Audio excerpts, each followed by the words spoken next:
Renee, let me introduce you before you get started. Anthony, I appreciate the kind words. But folks, I'll tell you truly, as you all step out on developing your leadership path, one of the things you'll find that, I think you'll be blessed with great ideas and opportunities. But many of those ideas will not come to fruition if you don't have someone with you that's a partner, that's someone who could put vision to life. And I met Renee during another commission that we were at Hawkins, which was a couple presidents before me, and she had extraordinary organizational skills, maturity for age, and came up with the idea of the Leadership Academy. There was not any person on earth that I wanted to help bring that to life other than Renee. And Renee, you know how I feel about you. You're a superstar, you're a beautiful person, you're a servant leader. So I present you to class 7. Thank you so much, Renee, and thank you for the kind words. Good morning to all. I'm excited. I come to these occasions. Since the Leadership Academy has been designed and operating, I've always spoken at the beginning and I've spoken at the end. In the middle, I've always allowed others to speak because it wasn't Gene Pettis' academy. It was the Florida Bar's Academy, and I wanted to make sure that everybody had an opportunity. We've done a great job. All the directors, Arnell and Anthony and John and all of those, starting back with Renee during her leadership, have always made sure that you got a taste of the best that we have to offer as a profession. But congratulations to you this morning. As I was reflecting on my comments, because I don't come to any speech as just a talk. I always go through a meditation. I always ask, what's the message that I'm supposed to deliver? Because I don't think these occasions should be taken lightly. And one of the things that kept resonating in my heart is going back to really why I created the Leadership Academy. After doing what Gary Lesser is doing, I went up and down the Florida Bar, met with so many people, looked at so many organizations. I felt there was something missing. I felt that there were organizations out there that were not optimizing their potential because they didn't have organizational skills. They did not have personal development. They did not have strategic skills. They didn't know the bar. They had no network. They didn't know the landscape. How could you be successful if you don't have certain skills and certain knowledge? And when I looked at it, and at the same time, we were talking about the diversity of the bar, and we need more diversity, yet there was no training ground to teach all people those essential skills that are necessary. And I started with this idea of the Leadership Academy. Let's teach it. Let's open up the door. And it's amazing when you want to, you're talking about opening things up. There is a hesitation because those that are already at the table are hesitant to put some more place servings at the table because you may eat something off their plate. And people have to realize that God has blessed this earth with enough for all of us. We can expand this table, and with expansion of the table comes more opportunities for us all. So that idea of the Leadership Academy was born out of creating agents of engagement and change. So you all have gone through the curriculum that we hope has instilled an excitement. I mean, I get excited. People say I'm passionate about everything, but I'm just a passionate individual of excitement and engagement. And I hope you feel some of that, because that's the purpose of the curriculum that we've taken you through, to teach you some of the skill sets that I mentioned and others. But as you graduate, and graduation is a day of accomplishment, but it's a platform taking off to a new chapter in your life. If all you're going to do is hang the plaque up on your wall, why did you waste your year? We all got enough plaques, but you put the time in. Now, to this is a jumping off point. with the skills, hopefully you've been emboldened and skills that you feel more confident. I've had judges, people who are Leadership Academy fellows who have called me, written me, cried on the phone saying, Gene, if it wasn't for the Leadership Academy, I would have never had the confidence to do what I did. I hope you have that confidence. I want to go through briefly a couple of points that I think, when I think leaders, I think Florida Bar, I think our profession, but I think society-wide. I think all of us are citizens of a bigger society, and lawyers have an oath of professionalism, a creed of professionalism to do public good. That's the second provision in the creed of professionalism, to do public good. So I've always been intentional in saying, do not limit your service to just the bar. I would love to look back here at this class 7 and see that you all have gone off in directions that reach far into our society, because leaders, servant leaders, are truly, truly needed. So I hope that you have developed and strengthened an unselfish heart. Why do I say that? An unselfish heart. Because folks, this is not about you. Your calling to the academy is bigger than you. The world needs you to look and see what's going on, to get proximate. And I always like the word proximate, because we often try to address problems at a distance. We see all sorts of things going on in communities. I see it needs done, but I don't want to get close. Well, proximity is important until you get close and touch some problems in our society, and people know that you genuinely care. You will never have a perspective or an opportunity to make the change you want to accomplish. So I hope that you have developed an unselfish heart that's willing to get proximate to whatever your heart's desire. It's very important that you serve others in a manner that your life's testimony at the end of your journey will be that the world is better because you lived. Now think about that, digest that. You should have an impact. All of us should have an impact on the world, and we should make something better. It could be a little tiny thing, because you could take a little tiny thing and make it better, and that thing can go up and blow up to be something significant. But the world should be better because you live. I live by that each and every day, that I try to do something in my life. I could have closed the resume and say, I was Florida Bar president, I don't need anything else. Well, folks, I didn't come to the Florida Bar presidency for a resume. I came to serve. And I wake up each and every day in every chapter of my life to find out what my calling is to serve. So at this time of graduation, don't think of what can you do to benefit yourself. Where is this going to take me for myself? But rather, how can you be a helping hand toward a better humanity? I assure you that selfless deeds will multiply to full bounty of blessings in your life. I've lived it, I've experienced it, and I'm bringing it to you to tell it's true. Don't be afraid of putting yourself behind. When Renee was talking, I remembered I guess a little statute that Renee and the Academy gave me that was on my desk.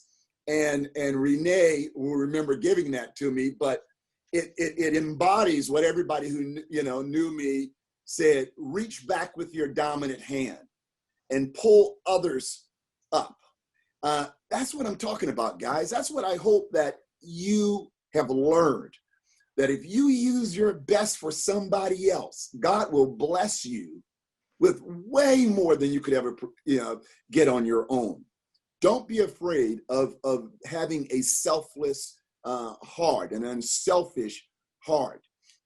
Also know what you do matters. You all have heard, some of you have heard that when I was bar president, I was in Washington, D.C., and I saw those words, a huge banner that said that I pulled out my phone, I put it in there because I love putting thoughts in my phone for future speeches. And one day, about 4 months later, I pulled it out, getting ready to develop a speech.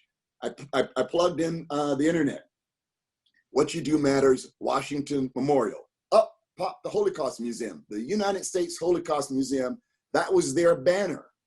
And it's the story that during all of those dark years in societal's history, if only some people would have spoken up, we could have possibly avoided one of the great atrocities of humanity in the Holocaust.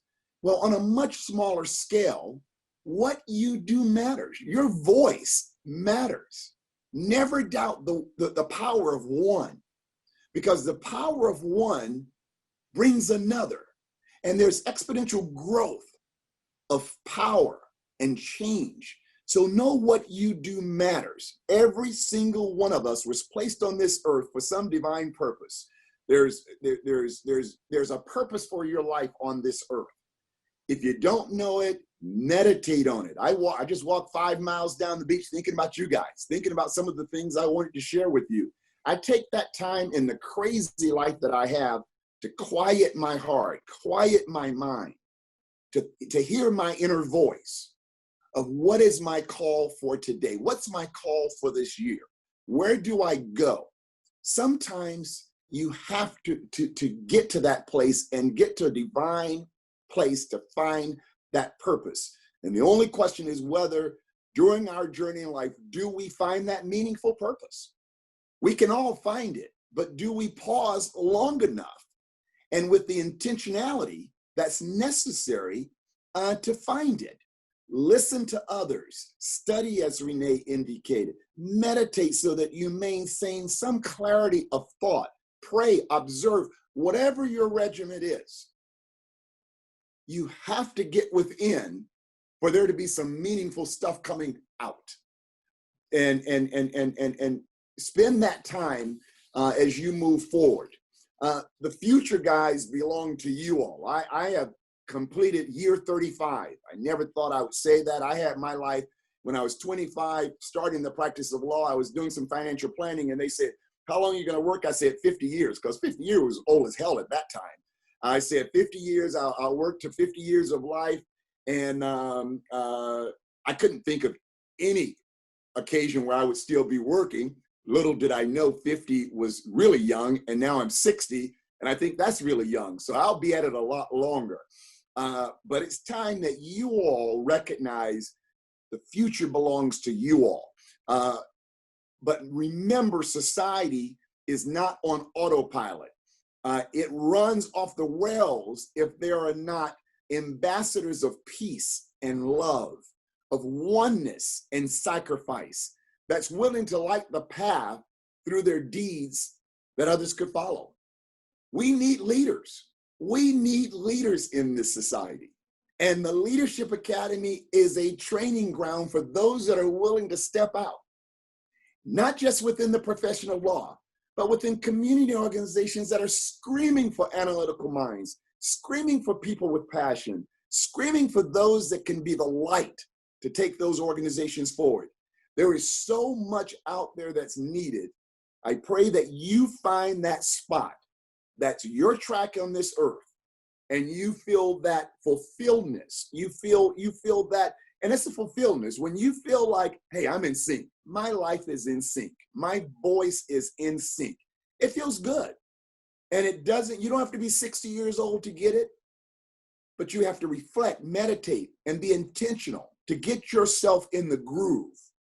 And it'll be amazing how smooth your life will go toward your goals when you're on the right track or set out for your purpose on this life.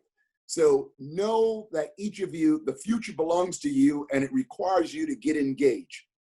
I also leave you with a couple other thoughts, and that's empathy. Empathy is a foundational principle of being a human being. If you walk this street and you walk this earth and you don't see the smallest of us, and if your heart doesn't go out to want to lift that person up off that sidewalk, if you don't see that little kid who's struggling, if you don't see these families, and today, folks, more than ever, there are people hurting in our society, and it ain't gonna get better anytime soon. We're headed towards some really tough times. Sometimes you don't need money to lift a person's spirit. Sometimes you need someone to just look you and give them some message of hope, some message that you see them. I do it all day, every day. And it's the most rewarding things. That's a leader. A leader doesn't have to be, as Renee said, the president of the organization. Leadership skills, lifting people up, getting people to follow in a positive direction. Those are things that we should be doing every day. We all have that platform. Be empathetic towards others. That's the leader. That's a servant leader. Don't be a selfish leader. It ain't about you. We don't need more of that in this world. We got enough of that from top to bottom. We need some people that care, truly feel inside for others. And we talk about a moral compass. We've heard that, a moral compass. Well, that word broken down suggests morality. You need to have some morality. You know it's right. You know it's fair. Be willing to make those the rules of the day. What's right? What's fair? What's equitable? Our society is still grappling with that. We're still dealing with things because people are not willing to make it fair. We are hoarders. We want the opportunities for us and hell with everybody else. That's not morality. It's not moral conscience. Be leaders that are willing to take that moral compass, break it down, and bring some morality into the world through your deeds, through your message, through the work that you do. And the compass part is you don't need a compass if you're going to stand still. Compasses are for direction. Compasses for moving out. Graduation, move forward. Have a moral compass that takes you forward in your life in a direction that's meaningful and purposeful and empathetic toward the life of others. And I leave you folks with my simple prayer for each of you is that from the curriculum that you've had here in the Leadership Academy and everything that you've been taught, the conversations shared, the friendships that have been built that you will go forward with for the rest of your life, and the reflection that you've had, that it has ignited a fire that will burn in your soul for the rest of your life. I hope that you pause and you reflect long enough that you feel a passion inside of you that's different from the passion that you had a year ago when you first started off in June, when you first started off in the academy, that you have a passion for the betterment of one humanity. We must be leaders that don't get caught up in the politic of today, the red states, the blue states, the Democrats, the Republicans. That is the death of us. We have to be leaders that recognize the best of who we are is when we stand as one. That's the leadership that the Academy is built on. That's who I hope you become. And I'll leave you with, I saw a shirt somewhere. I was on the internet, and it just caught my attention. And it had a very simple message.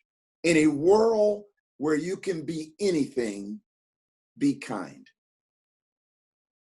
It's that simple, folks. There's a million things that you will be and a million things that you can be. But amongst that, be kind. And if you do that, there's nothing that will make me prouder. Nothing that will make me more thankful that I answered the calling for my purpose in 13 to 14 to start the Leadership Academy. And I think that it will be mutually rewarding to you because you will have lived a purposeful and a fulfilled life. I thank you for your willingness to step up and come into the Academy. I hope that we have fulfilled all your expectations and beyond. I thank the leadership and Anthony and John and Arnell and others who have made it happen. And at this time, it is indeed my pleasure to introduce the person that your class has selected to be your spokesperson, Gant, the one and only, a woman who certainly embodies passion, focus, determination. Ironically, before I was given the assignment of introducing Ashley, I just had lunch with Ashley. I reached out to her. She's the president of the T.J. Reddick Bar Association here in Broward County. I was the president in many moons. I don't even know if she was born when I was the president, but it's been many moons ago. But Ashley is a dynamite young lady, the type of leader. She's growing into the type of leader that I'm speaking to you all about. I'm excited to hear from her. I should note she's also a Gator, which is even a recognized honor. But with that, Ashley, I turn the floor over to you, and congratulations to each of you for graduating today. I love you all. I'm here. If there's anything I can do, everybody knows how to get in contact with me. Call me, text me, and I'll do everything I can to be one of the people that help lift you to greater heights. Thank you very much.